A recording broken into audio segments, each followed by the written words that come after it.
Émilie, duel. Nabil Djellit face à... Au premier duel de Saber. Ah ouais. J'offre ton premier duel. C'est pas mal ça. Qui prend la main? Tiens, on va donner la main à l'habitué plutôt, à Nabil Djellit. C'est mieux. J'aurais bien aimé être habitué. Vous êtes gentleman, mon cher. À une autre époque, pardon. Mon cher Nabil, vous êtes gentleman. Vous prenez la main et vous la laissez ensuite moi, franchement, à Saber pour sa première. Comme vous voulez, à la cloche, j'attaque. Donc, Nabil Djellit. Plutôt non. C'est une recrue. Enfin, c'est pas la recrue. C'est pas la recrue qui manque à l'OM. Vous avez 30 secondes pour convaincre. Non, que ce soit un gros joueur, il n'y a aucun souci, mais l'homme providentiel, ça ne suffira pas du côté de l'Olympique de Marseille. On part trop loin, il y a le feu actuellement avec l'entraîneur, notamment qu'une défiance XXL de la part de ses cadres. Vous avez parlé des matchs amicaux, c'est une catastrophe. Leur victoire, c'est contre Marignane, rappelons-le. Hier, ils ont été surclassés par le Milan AC. Toute la défense a été renouvelée. Alors, on a vu hier une défense en grande difficulté. Alexis Sanchez, il ne joue pas latéral, il ne joue pas défenseur central. Il ne pourra pas tout régler. Loin de là, lui, ça doit être la cerise sur le gâteau, mais le gâteau, il est sur la cerise là parce que personne ne va le manger. Attention Nabil, vous frôlez le deuxième jaune. C'était limite là. Oh non, vous êtes, je suis tatillon, mais on m'a dit d'être sévère, je suis sévère. Saber Desfarges, c'est plutôt oui. Oui, la question n'est pas est-ce qu'il va tout révolutionner du côté de l'Olympique de Marseille, s'il va évidemment tout changer après cette préparation qui est effectivement difficile pour l'OM. Non, c'est est-ce qu'il peut apporter quelque chose à l'Olympique de Marseille? Clairement oui, parce que c'est un attaquant qui n'existe pas dans le profil, en tout cas du côté de l'OM. On a évidemment des attaquants comme Milik par exemple, qui est plus un attaquant évidemment qui peut lui davantage être celui qui peut jouer en pivot. Il y a des attaquants également qui peuvent prendre davantage la profondeur comme Dieng, qui est un autre cas, mais aussi Bakambu. En revanche, un joueur qui est capable, un joueur de rupture, un joueur qui est capable de déstabiliser une défense à lui seul, non. C'est très court en fait le duel. C'est court, c'est très court. C'est moi qui fais les règles. Vous en parlerez mais à la rentrée. Vous votez aussi sur le compte Twitter de l'équipe du soir.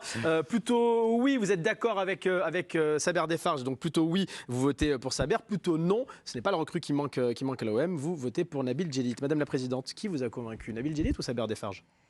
J'entends tous les points de Nabil, mais je vais donner le point à Saber parce que je reviens sur mon argument qui est que l'OM a besoin de talent, l'OM a besoin de recruter. Donc effectivement, je suis d'accord, c'est pas l'homme providentiel, mais on a besoin d'un Sanchez aujourd'hui à l'OM. Non, on est tatillon quand même parce que peut-être qu'après le PSG, si Alexis Sanchez arrive à l'OM, est-ce que ce serait pas la plus grosse star de notre championnat? Il a joué au Barça, il a joué à l'Inter, il a joué à Arsenal. Alors oui, il a 33 ans, Yoann Rioux. Mais hormis le PSG, est-ce qu'on n'aurait pas la plus grosse star à l'OM pour l'instant sur le papier là? C'est ce que je veux dire. C'est vrai que souvent en France, on est toujours en disant alors on veut des stars, on veut des grands noms, mais après il y a toujours des mais néanmoins, cependant. Alors oui, il a 33 ans. Oui, ça fait quelques années qu'il n'est plus titulaire ni à l'Inter ni avant Manchester United. Mais c'est un joueur magnifique, c'est un joueur extraordinaire. C'est un joueur qui a accompagné souvent nos mardis et mercredis soirs. Il était champion avec l'Inter. La Copa América, moi j'avais eu la chance d'assister à la finale de la Copa América avec Didier Roustan en 2015 à Marseille. Donc déjà, on dit que Marseille est en crise. Donc tu accueilles Alexis Sanchez, mais il faut l'accueillir à bras ouverts. Et c'est une chance encore pour cette Ligue 1, pour nous les passionnés de foot, parce qu'Alexis Sanchez en plus a un côté romantique, un côté un peu l'ancien football, quelqu'un qui mouille le maillot, quelqu'un qui a un talent. On ne l'a plus depuis très longtemps d'attirer les joueurs top players dans la force de l'âge. Donc Alexis Sanchez, c'est un joueur qui a un certain âge, c'est vrai. C'est un joueur qui est plus souvent titulaire, c'est vrai, mais qui est quand même pas très loin du 11 de départ de l'Inter ces dernières saisons. Il a joué 33 matchs quand même, il faut les faire les 33 matchs. Il a mis ses 9 buts, il a marqué en Ligue des Champions, il a marqué en Super Coupe d'Italie contre la Juve, il a marqué contre la Roma. Donc ses performances, elles sont encore très respectables. Et puis, il a quelque chose de différent qui va plaire, je crois, au Vélodrome. Est-ce que ça calmera pas les supporters dans un premier temps d'avoir un Alexis Sanchez qui signe à l'OM? C'est un nom ronflant quand même, Nabil. Alors, je suis d'accord avec vous en termes d'image, en termes d'émotion, d'avoir...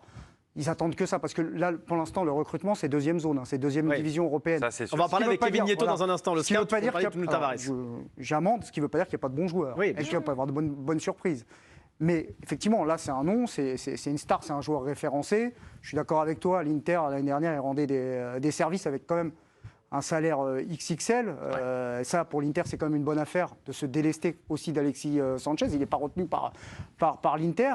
Pour l'OM, c'est intéressant, mais moi, en fait, je vais être direct et je vais lâcher la balle.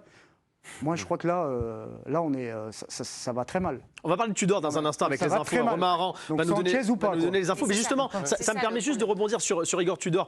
Alexis Sanchez, dans le système Tudor, vous le voyez parfaitement s'imbriquer dans ce système? C'est ça, moi, le problème que j'ai, effectivement, et je rejoins Nabil par rapport à ça, c'est qu'effectivement, c'est très chaud du côté de l'Olympique de Marseille actuellement, mais tactiquement, je ne suis pas certain, effectivement, que ce soit Aujourd'hui, le système idoine pour s'adapter non seulement évidemment aux velléités et au profil d'Alexis Sanchez, mais également à d'autres. Je pense à Under par exemple, pour aller un petit peu plus loin et pousser le débat évidemment un petit peu plus loin. Je pense que ce n'est pas le bon schéma effectivement. Et Alexis Sanchez en revanche, associé à Milik dans un 3-4-3 avec un Payet, moi je signe 20 fois. Ça peut être effectivement très il ne va pas jouer avec des ailiers là? Il n'est pas parti pour jouer avec des ailiers? Pour l'instant non. Ça veut dire qu'Under par exemple, qui a été bon la saison dernière, très compliqué pour lui, il a joué piston pour l'instant. Et Sanchez, il vient quand même, je le rappelle comme ça au passage très tranquillement, même si ce n'est pas exactement le même profil, il vient dans la zone de Dimitri Payet. Il peut être un concurrent à Dimitri Payet.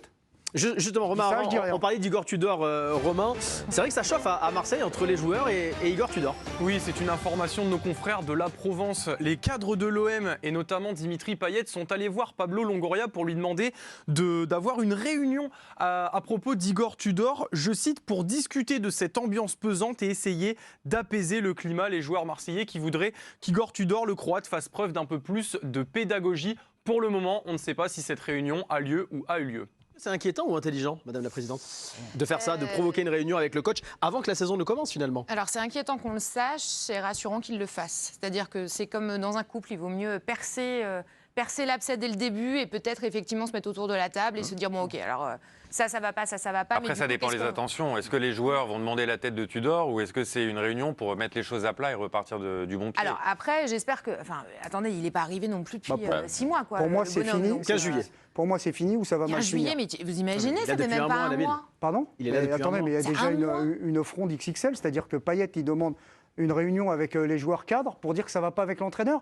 Il y a eu plusieurs foyers de contestation. Son entraîneur adjoint, Camoranesi, bizarrement, dès le premier ou deuxième entraînement, il s'en va. On se demande pourquoi. Mais à mon avis, il a dû voir que le management, comme vous disiez tout à l'heure, c'est peut-être pas un management si moderne que ça. Je ne dis pas que c'est un mauvais entraîneur, mais je crois qu'il est arrivé avec un déficit de légitimité. Il a voulu forcer le passage.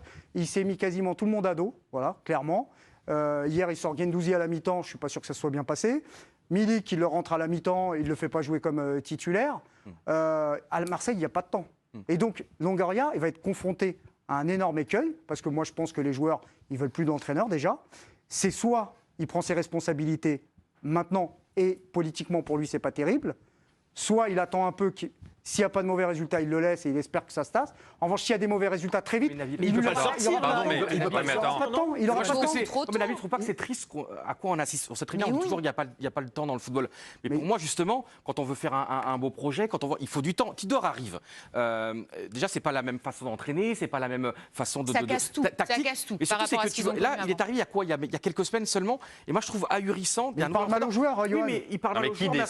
Ah ouais, mais il y a un moment où il parle mal aux joueurs. C'est quoi qui lui parle mal aux joueurs? C'est-à-dire que fait, il y a certains joueurs qui adoraient Sampaoli. Sampaoli est parti. Il y a Tudor qui arrive, au moins laisse ta chance, même quand tu es joueur, à Sampaoli, même si tu as adoré l'ancien entraîneur. Et moi, je trouve que Tudor, c'est pas rien. Tudor, c'est pas. Tudor, il a rien fait dans le foot. En tant qu'entraîneur, Galatasaray, ils l'ont viré au bout de quelques mois. Tout ça parce que ça se passait très mal.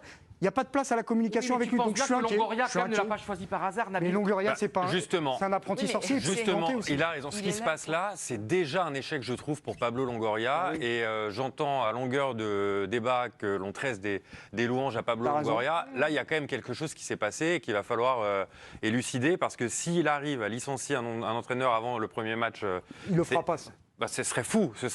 Mais si c'est pour le virer au bout de 8 journées, est-ce qu'il vaut mieux pas le faire maintenant? Parce que s'il le fait, ça veut dire qu'il a commis une boulette, une erreur de casting énorme. Peut-être qu'il le sait au fond de lui, que ça va mal tourner. Il y a quand même beaucoup d'indices qui nous laissent présager quand même d'un début de saison certainement. C'est vrai qu'il y a eu arrive, c'est déjà une erreur. Juste avec Saber, il y a eu altercation entre Gerson et Tudor lors du stage en Angleterre. Amavi Tudor également. Amavi a été écarté, très mal apprécié par le vestiaire. Oui, écarté du groupe.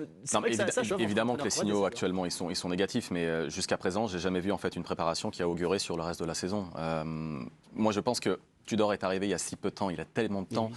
Il y a seulement un petit mois qu'il est difficile pour lui. 15 jours. Même pas un mois. Il y a certaines recrues qui viennent d'arriver encore il y a quelques jours. Il n'a pas encore eu évidemment la main sur l'ensemble de son effectif. Certains évidemment ne voulaient pas voir Sampaoli, donc ça a été difficile également à encaisser. Bref, il y a beaucoup actuellement d'état d'âme, effectivement, de ressentiment au sein du vestiaire de l'Olympique de Marseille. Mais qui dit préparation dit également ajustement.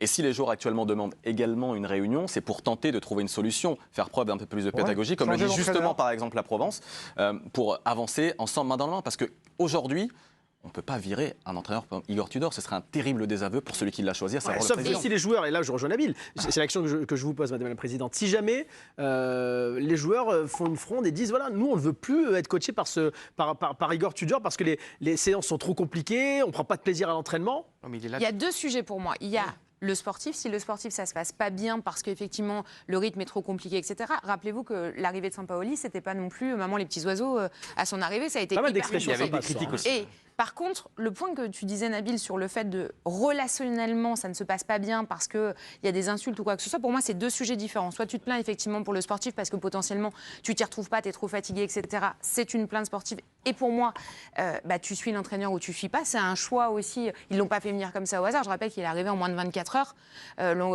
Sampaoli n'avait pas encore fait ses affaires. Par contre, si tu as un sujet relationnel avec les joueurs, vraiment, et là, tu vas avoir des soucis de collectif, pour moi, ça, c'est gravissime. Il y a deux questions. Il y a celle de Tudor, management difficile, bref, passons. Il y a les amicaux, je veux bien entendre, il y a le résultat technique, mais il y a le contenu. Le contenu, il est mauvais du côté de Marseille. Parce que parfois, tu peux faire des mauvais résultats.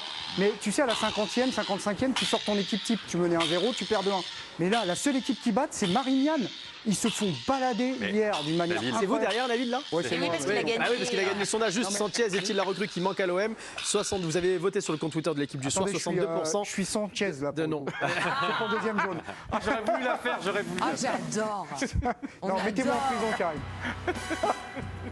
Comme ça, je parlerai plus d'OM. Ah, je Du coup, je peux prendre la main. Allez, Samuel, pour terminer. Ouais, non, Nabil Djellit dans la je prison. veux bien qu'on mette tout sur Tudor, mais encore une fois, J'avais pas la le Longoria. responsabilité de Longoria, elle est engagée sur ce choix Tudor et puis sur le mercato. Perte de Camara, perte de Saliba, et pour l'instant, le recrutement, on y viendra peut-être, il est quand même pas à la mesure de l'OM.